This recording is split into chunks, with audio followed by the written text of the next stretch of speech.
Welcome to MAFS Madness on So Many Receipts. I'm Fleur Michelle. And I'm Shelley Seddon. We're journalists, reality show addicts, and obsessed with Married at First Sight. Bringing you all the tea from MAFS 2026. Let's get stuck in.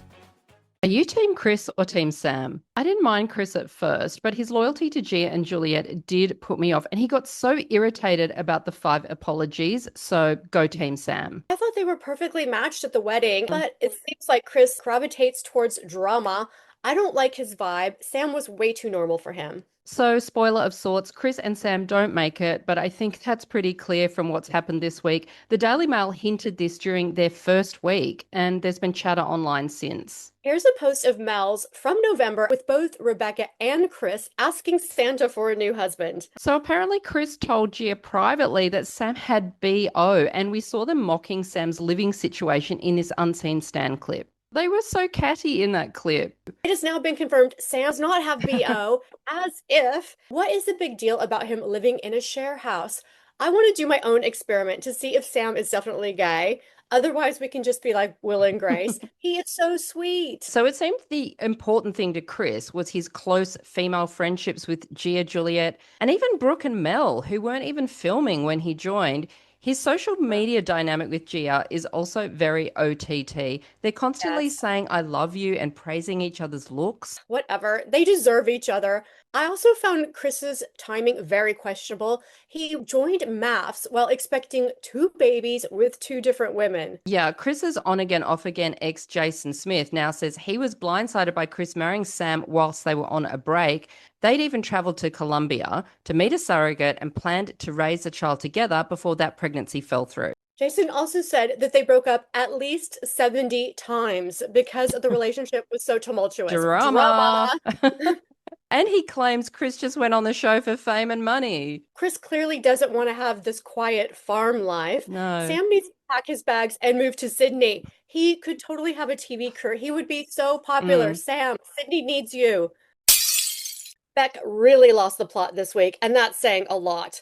What was she thinking telling Danny I love you on national TV? In a new interview, Beck protested viewers didn't see how close they'd become, saying they'd been doing dates around Sydney, eating ice cream and holding hands. Okay. Apparently, Danny defending his wife made her feel protected, but it's hard to see how she thought this relationship would actually work for real. I know, like Danny's body language on the couch said it all. He went bright red. He was stammering. His eyes were darting around like he desperately wanted to escape. So Beck is clearly the star of this season because she gets more airtime than anyone, even Gia. She's the center of attention, but not in a good way. She works in the blokey metals industry. Maybe she assumed the people she deals with wouldn't be watching the show, so it's okay to go nuts. Yeah, but she's also known as an Adelaide socialite from this prominent family. She's blaming her outburst on struggling with alcohol after losing 26 kilos before filming. I think her behavior has been vile, both on camera and off. And in those texts, she called Alyssa and David Christian influencer wannabes. She used filthy language that had to be beeped out. Like, we didn't think it could get worse after Fingergate, but it's worse. The beep was so long when Juliette said it. There's also been talk that Gia, Brooke, and Beck were jealous of Alyssa's 300,000 plus social media followers. Beck works in management, but does she also want to be an influencer? I think it may be more of an Adelaide popularity thing. Right. She's been described as this jet-setting socialite, and she was named Adelaide's most eligible bachelorette 2 times. She is the queen bee. And Beck and Alyssa, they move in the same social circles. I think she wanted to make sure she was top dog after this show. That's why she was trying to dig up dirt on Alyssa. But ironically, Alyssa is now emerging as the show's sweetheart, even though she and David barely get any airtime. I know, Alyssa is this year's Jamie. Juliette should have just cuddled Joel's teddy bear and had a laugh on MAFS. Her unhinged intensity has been scary to watch, and thank God it's over.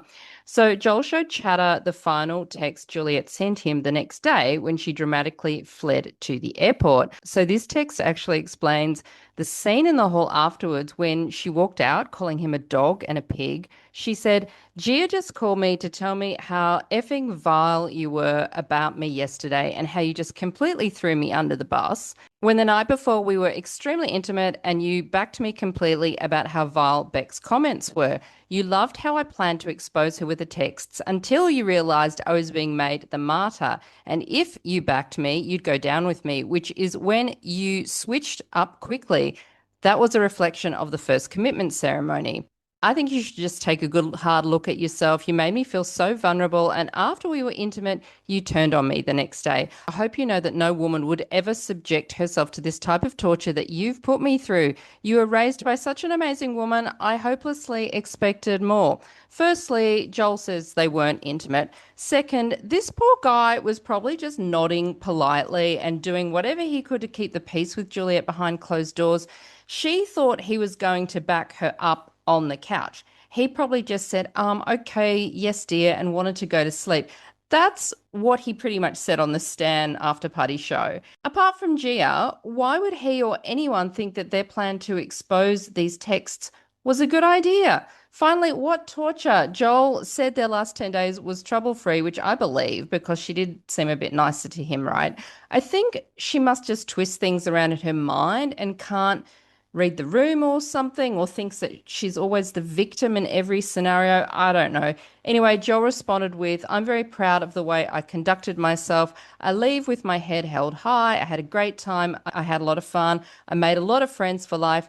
Yes, if you don't find love, at least have some fun. I agree with that. He said he needed it to end because Juliet was very toxic. Yes, we agree with that. He then blocked her, won't ever speak to her again, and said, read, screenshot, block, goodbye, forever. I'm not going to respond to her. She doesn't deserve an effing word out of me. Hooray for Joel. And then we saw that Juliet did a very glum DM airport interview saying she was gaslit, bullied. She can't imagine why MAFS would ever make her out to be the villain.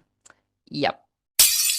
Are you a fan of the MAFS after party dinner show on Stan? This week we saw Scott discuss Gia and her new boyfriend with the hosts, but on the main show they're still rolling along in their relationship. Are you finding this a bit of a bizarre watch? Like, why did they make Scott wear his wedding ring? I did really like Scott's vulnerability here, but it's like we're in two parallel universes, watching the MAFS show recorded 6 months ago and the Stan show recorded this week in real time. Anyway, there were so many cracks in their relationship that we just haven't seen. Stan also has the most juicy unseen footage, better than the actual show. Why isn't this in the show? They also have couples on the couch together when there's already whispers that they've split up. It's all a bit mixed up. I like the Stan show. It gives more context, but if you don't watch Stan, you're kind of missing half the show, the real story. Do you find this annoying?